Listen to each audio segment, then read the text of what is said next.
राधे, जय श्री कृष्ण। नमस्कार, बहुत स्वागत है आपका आपके अपने यूट्यूब चैनल आध्यात्मिक टॉक्स में।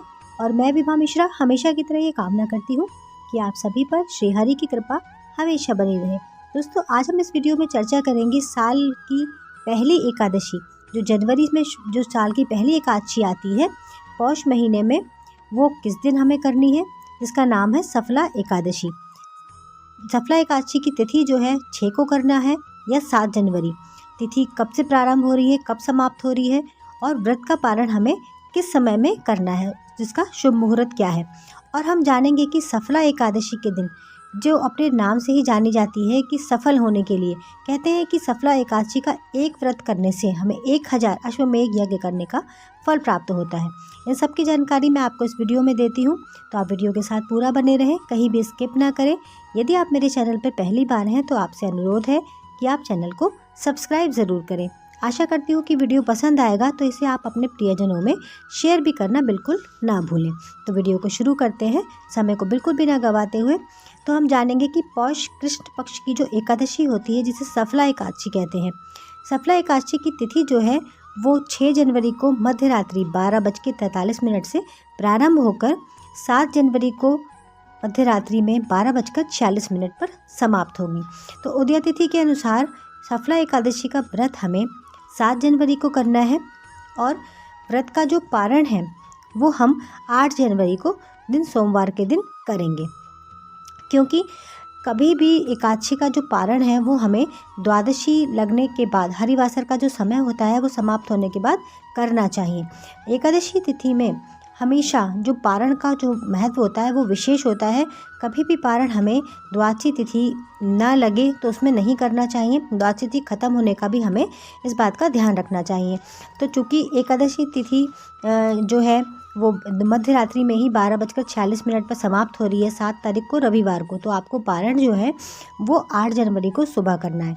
8 जनवरी को सूर्योदय जो है वो 7:13 पर होगा। उसके बाद आप एकादशी तिथि के जो है उसका पारण जो है वो कर सकते हैं।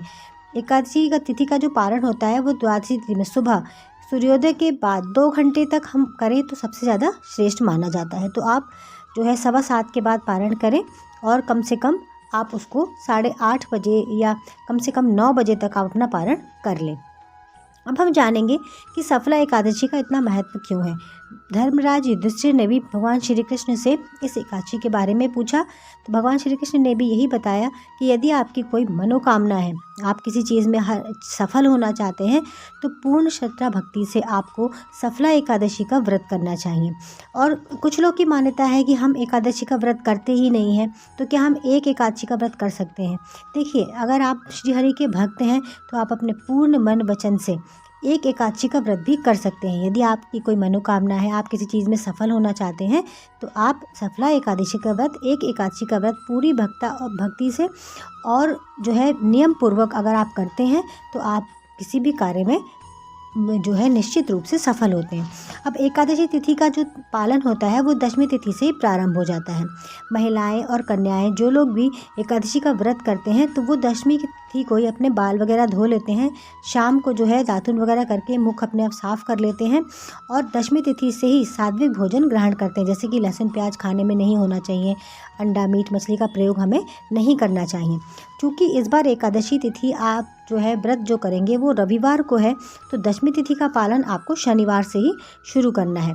क्योंकि शनिवार पड़ने के कारण हम सभी जानते हैं कि किसी भी महिला को या कन्या को शनिवार के दिन बाल नहीं धोना चाहिए। भूल कर भी ये आप कार्य ना करें, तो आप अपने बाल जो है शुक्रवार के दिन ही धो लें। कभी कभी ऐसी तिथि पड़ जाती है, तो आपको इस बात का भी विशेष रूप से ध्यान रखना चाहिए। कहते हैं कि एकादशी तिथि के दिन तुलसी जी का जो है पूजन भी विशेष माना जाता है। सफला एकादशी के दिन आप अपने किसी भी कार्य में अगर सफल होना चाहते हैं तो आप जो है तुलसी महारानी में एक घी का दीपक जरूर जलाएं संध्या काल में, शाम को।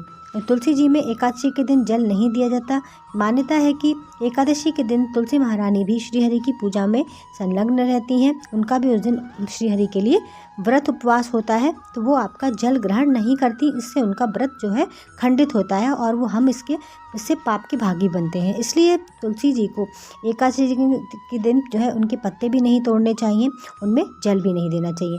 सिर्फ उनका पूजन करना चाहिए, उनकी परिक्रमा करनी चाहिए और उनमें एक घी का दीपक ज़रूर जलाना चाहिए।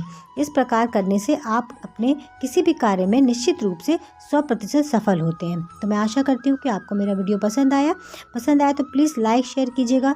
कमेंट में हमेशा की तरह आप राधे राधे लिख सकते हैं। वीडियो सुनने के लिए बहुत बहुत धन्यवाद। जय श्री कृष्ण। राधे राधे।